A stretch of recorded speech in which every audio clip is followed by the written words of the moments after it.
നമസ്കാരം. മലയാളി വാർത്തയിലേക്ക് സ്വാഗതം. തിരുവനന്തപുരം പോത്തൻകോട് വെള്ളാണിക്കൽ പാറയിൽ നിന്ന് വരുന്നത് നടുക്കുന്നൊരു മരണ വാർത്തയാണ്.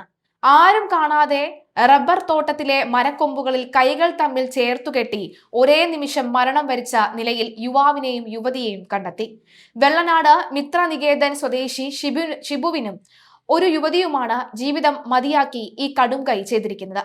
വെള്ളാണിക്കൽ പാറയുടെ മുകളിൽ നിന്ന് താഴേക്കിറങ്ങിയാൽ കാണുന്ന ആളൊഴിഞ്ഞ റബ്ബർ തോട്ടത്തിലാണ് ഇരുവരും തൂങ്ങി മരിച്ചത്.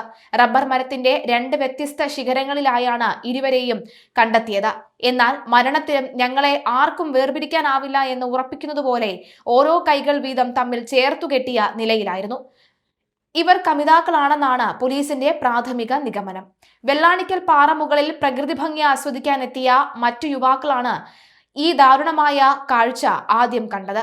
മരത്തിൽ തൂങ്ങി നിൽക്കുന്ന മൃതദേഹങ്ങൾ കണ്ട ഇവർ പരിഭ്രാന്തരായി ഉടൻ തന്നെ റോഡിലെത്തി യാത്രക്കാരെ വിവരം അറിയിക്കുകയായിരുന്നു.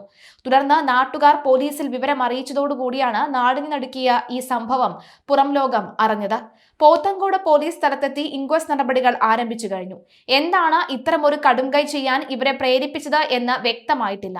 കൂട്ടാത്മഹത്യക്ക് പിന്നാലെ കാര്യം പോലീസ് വിശദമായി അന്വേഷിച്ചു വരികയാണ്. മറ്റു ദുരൂഹതകളുണ്ടോ എന്ന് അന്വേഷിക്കുന്നുണ്ട്. മരണത്തിലും വിടാത്ത ആ കൈകൾ ഒരു വലിയ പ്രണയകഥയുടെ ബാക്കി പത്രമാണോ അതോ മറ്റൊരു ദുരന്തത്തിന്റെ സൂചനയാണോ എന്ന് വരും ദിവസങ്ങളിലെ അന്വേഷണത്തിലൂടെ മാത്രമേ വ്യക്തമാവുകയുള്ളൂ.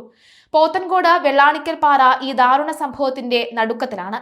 ഇതിനു മുൻപും വെള്ളാണിക്കൽ പാറയിൽ നിന്നും പലതരത്തിലുള്ള വാർത്തകൾ നമ്മൾ കേട്ടിട്ടുണ്ട്. പക്ഷെ ഇത്തരത്തിൽ ഒരു കൊമ്പിൽ തന്നെ രണ്ടുപേർ തൂങ്ങി മരിക്കുന്ന വാർത്ത ഇതിനിടയ്ക്കും കേട്ടിരുന്നു. എന്നാൽ ഇപ്പോൾ ഇതാ വീണ്ടും ഇത്തരത്തിൽ കമിതാക്കളുടെ മരണ വിവരം വരുമ്പോൾ കമിതാക്കളാണ് എന്നാണ് പറയുന്നത്, ആയിരിക്കാം എന്നുള്ള സൂചനകളാണ് പറയുന്നത്. ആ യുവാവ് മാത്രമാണ് വെള്ളനാട് സ്വദേശി എന്ന് അറിയപ്പെടുന്നത്. പക്ഷേ ആ യുവതി ആരാണെന്നോ എവിടെയാണ് താമസമെന്നോ എന്നൊന്നും അറിയില്ല. ഇവർ എന്നാണ് അവിടെ എത്തിയതെന്ന് അറിയില്ല. ഇൻക്വസ്റ്റ് നടപടികൾക്ക് ശേഷം പോസ്റ്റ്മോർട്ടം കഴിഞ്ഞാൽ മാത്രമേ നമുക്ക് ഇതിനെക്കുറിച്ചുള്ള വിവരങ്ങൾ അറിയാൻ സാധിക്കുകയുള്ളൂ. മരണം എപ്പോഴാണ് സംഭവിച്ചത് എന്നുള്ളത്. ഇത് കൊലപാതകത്തിന് ശേഷമുള്ള ആത്മഹത്യയാണോ അതോ രണ്ടുപേരും ആത്മഹത്യ ചെയ്തതാണോ എന്നടക്കമുള്ള വിവരങ്ങളും പോസ്റ്റ്മോർട്ടത്തിന് ശേഷമേ നമുക്ക് മനസ്സിലാക്കാൻ സാധിക്കുകയുള്ളൂ. എന്തായാലും കാത്തിരുന്ന് കാണാം അതുമായി ബന്ധപ്പെട്ട വിവരങ്ങൾ എന്തൊക്കെയാണ് എന്നുള്ളത്.